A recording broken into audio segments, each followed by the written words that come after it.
Hello guys, men ismim Zarifa, men ingliz tili fani o'qituvchisiman.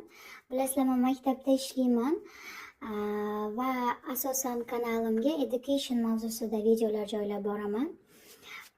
Bolalar bilan ishlashni juda ham sevaman. O'z kasbimni yaxshi ko'raman. Bu bolalikdagi orzuyim bo'lgan.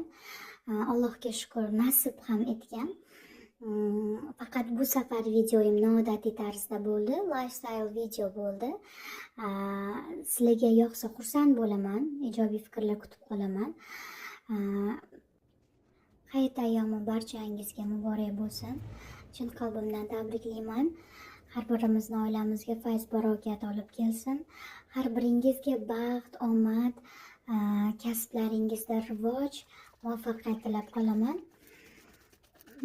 Avvalambor Allohga shukr, shunaqa tinch totuv yurtda, tinchlikda, totuvlikda yashayotganimizga. Barchamizga yaxshiliklar olib kelsin ushbu bayram. Hammangizni juda ham yaxshi ko'raman. Xudo xohlasa, keyingi safar videolarda uchrashguncha. Bye bye.